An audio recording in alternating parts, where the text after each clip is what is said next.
آپ کو حضرت معاویہ کے مناقب بیان کرنے کی ضرورت ہی کیوں پیش آتی ہے، جبکہ آپ ان دونوں آراء کو چھوڑ کر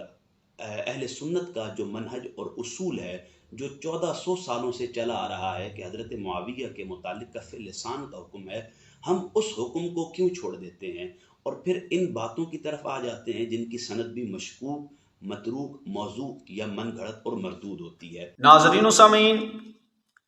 امیر اہل سنت، امیر دعوت اسلامی حضرت علامہ مولانا پیر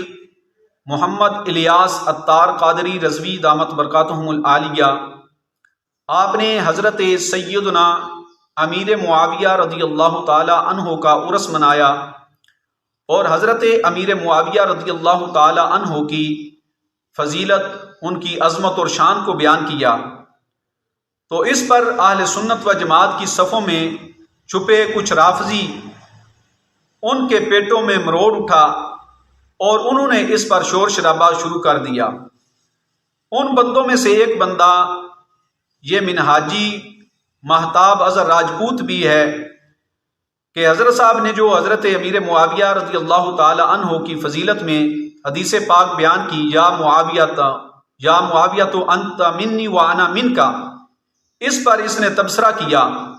اور اس روایت کی پر جرا تو نہ کر سکا، اس لیے کہ اس کے پاس کچھ تھا نہیں جرا کرنے کے لیے، تو اس نے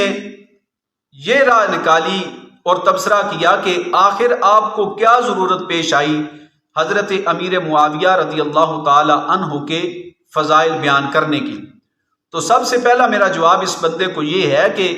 اہل سنت و جماعت کسی ضرورت کے محتاج نہیں ہیں کہ جب ضرورت پیش آئے تو صحابہ کرام کا ذکر کریں یا اللہ کے ولیوں کا ذکر کریں۔ ہم کسی ضرورت کے محتاج نہیں ہیں، جب بھی صحابہ کرام کا ذکر کیا جائے، اللہ کے ولیوں کا ذکر کیا جائے تو یہ باعث اجر و ثواب ہے، باعث رحمت ہے۔ تو جو ضرورت پیش آئی بالخصوص حضرت امیر معاویہ کا اس انداز میں ذکر خیر کرنے کی، وہ یہ تھی کہ نبی پاک صلی اللہ تعالی علیہ وسلم نے ارشاد فرمایا،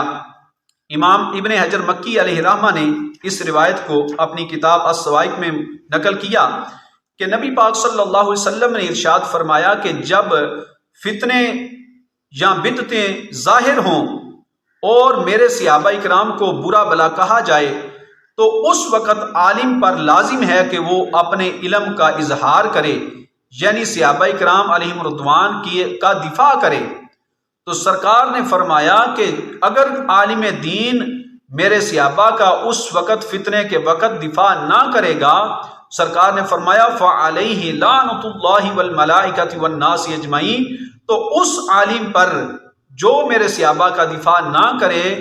اس پر اللہ کی بھی لعنت، اللہ کے فرشتوں کی اور سارے انسانوں کی لعنت، اور فرمایا اللہ تبارک و تعالیٰ اس بندے کا نہ کوئی فرض قبول کرے گا، نہ ہی اللہ تبارک و تعالیٰ اس کا کوئی نفل قبول کرے گا۔ تو اس زمانے میں علل اعلان حضرت سیدنا امیر معاویہ رضی اللہ تعالی عنہ پر روافض کی طرف سے جو تبرہ شروع ہوا، تو اس کے مقابلے میں حضرت امیر معاویہ کا دفاع کرتے ہوئے آپ کی عظمت و شان کو بیان کیا، اس لیے کہ نبی پاک صلی اللہ علیہ وسلم نے جو ڈیوٹی لگائی اس ڈیوٹی کو پورا کیا جائے اور عوام کسی مغالطے میں، کسی کی باتوں میں آ کر صحابی رسول کے خلاف زبان نہ چلائے۔ اس لیے حضرت امیر معاویہ کے فضائل بیان کر کے آپ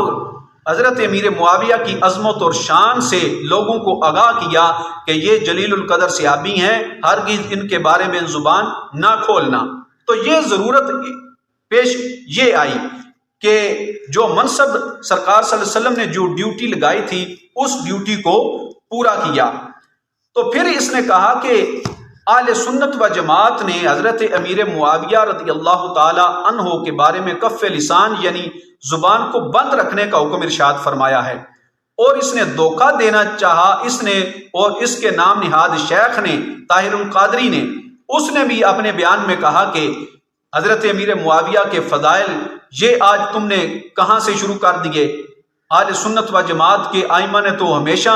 ان کے بارے میں زبان بند رکھنے کا حکم ارشاد فرمایا ہے۔ تو حضرت امیر معاویہ کے فضائل کو بیان کرنے سے زبان کو بند رکھنے کا حکم ارشاد نہیں فرمایا آئمہ نے۔ علماء نے جو زبان بند رکھنے کا حکم ارشاد فرمایا ہے وہ اس بات سے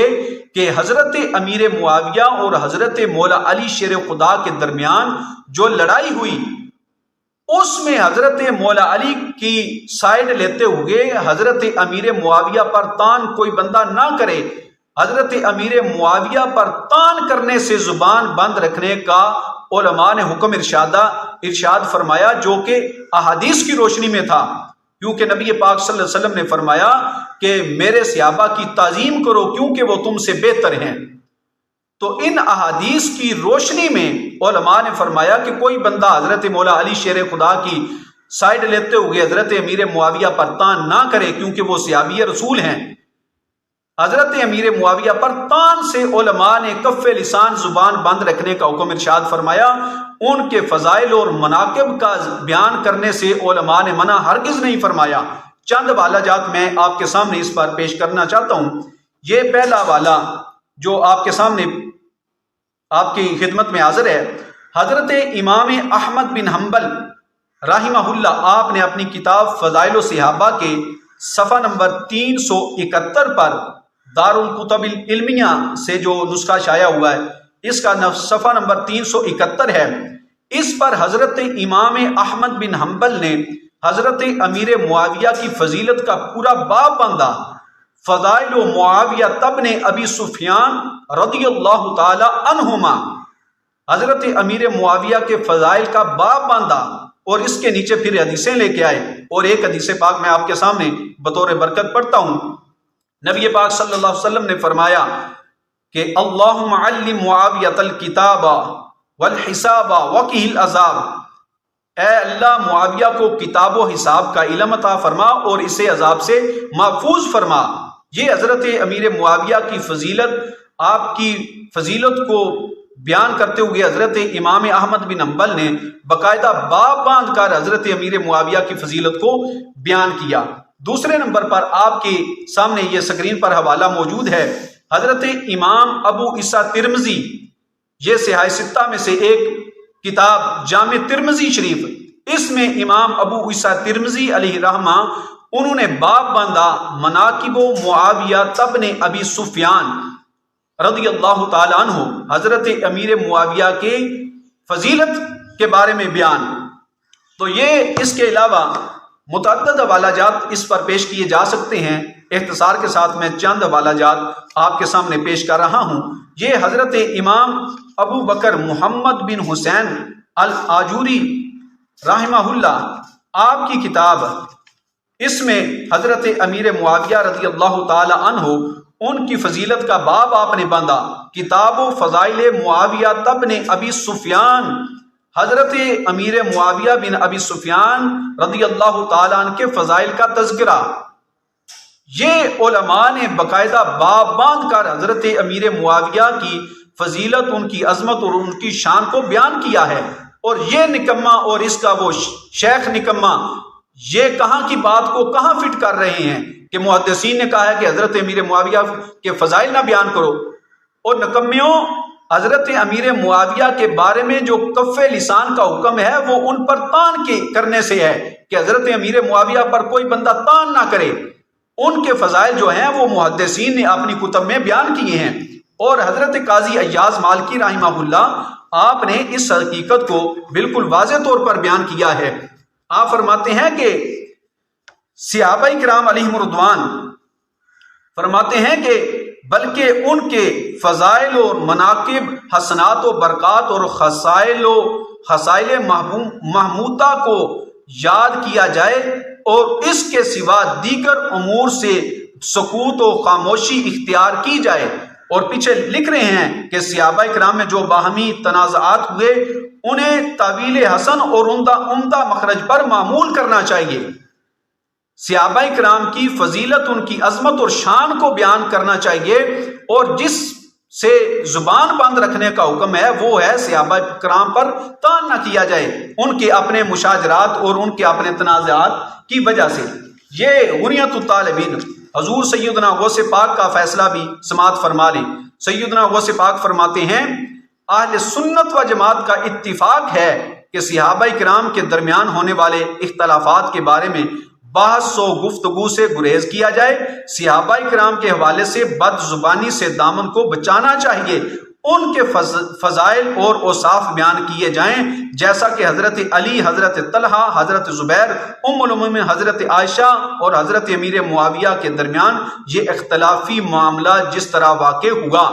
یعنی جو حضرت مولا علی شیر خدا، حضرت طلحہ زبیر، حضرت عائشہ صدیقہ، حضرت امیر معاویہ کے درمیان جو لڑائی ہوئی، اس کے بارے میں غوث پاک فرماتے ہیں اہل سنت و جماعت کا اتفاق ہے کہ اس بارے میں گفتگو نہ کی جائے، بلکہ ان صحابہ کے حضرت امیر معاویہ، ام المومنین سیدہ عائشہ صدیقہ، حضرت طلحہ و زبیر، حضرت مولا علی، ان کے فضائل کو بیان کیا جائے اور ان میں سے اس معاملے پر گفتگو نہ کی جائے۔ تو جس بارے میں گفتگو کرنے کا حکم ہے، سکوت کا حکم ہے، وہ ہے ان کے اس معاملے کو بیان نہ کیا جائے بغیر ضرورت، اور ان میں سے کسی فرد پر تان نہ کیا جائے۔ تان کرنے سے علماء نے منع فرمایا کہ ان پر تان نہ کیا جائے، ان کے خلاف زبان نہ چلائی جائے، بلکہ اپنی زبان کو بند رکھا جائے۔ تو یہ نالائق اور اس کا شیخ نالائق کہاں کی بات کو کہاں جا کر فٹ کر رہے ہیں، اور ائمہ اہل سنت پر الزام لگا رہے ہیں کہ علماء اہل سنت نے 1400 سالہ تاریخ میں علماء کا یہ اصول رہا ہے کہ حضرت امیر معاویہ کے بارے میں زبان بند رکھی جائے۔ زبان بند رکھی جائے یعنی ان پر تان نہ کیا جائے، ان کے فضائل اور مناقب، ان کی عظمت اور شان کو بیان کرنے سے کسی اہل سنت کے عالم نے، کسی امام نے حضرت امیر معاویہ کے فضائل بیان کرنے سے منع نہیں فرمایا۔ اگر کچھ ہے پاس تو ایک حوالہ پیش کرو، لیکن یہ قیامت تک کوئی ایک حوالہ پیش نہیں کر سکتے، کیونکہ محدثین نے اپنی کتابوں میں حضرت امیر معاویہ کا باقاعدہ طور پر فضیلت کا باب باندھ کر حضرت امیر معاویہ کی فضیلت کو بیان کیا ہے۔ حضرت امام ابن حجر مکی نے تو تطہیر الجنان حضرت امیر معاویہ کے فضائل پر پورا رسالہ لکھا۔ تو یہ کتنے بدبخت انسان ہیں کہ کہاں کی بات کو کہاں جا کر فٹ کر رہے ہیں کہ علماء نے ان پر تان کرنے سے منع کیا ہے، اور یہ بدبخت حضرت امیر معاویہ کے فضائل ان کو روک رہے ہیں کہ ان کی فضیلت کو بیان نہ کیا جائے۔ تو ناظرین، یہ مختصر وقت میں نے آپ کے سامنے چند دلائل پیش کیے ہیں۔ دعا ہے کہ اللہ تبارک و تعالی ہم سب کو مسلک حقہ اہل سنت و جماعت پر استقامت عطا فرمائے۔ اللہ تبارک و تعالی ان جیسے فراڈیوں سے عوام اہل سنت کو محفوظ رکھے۔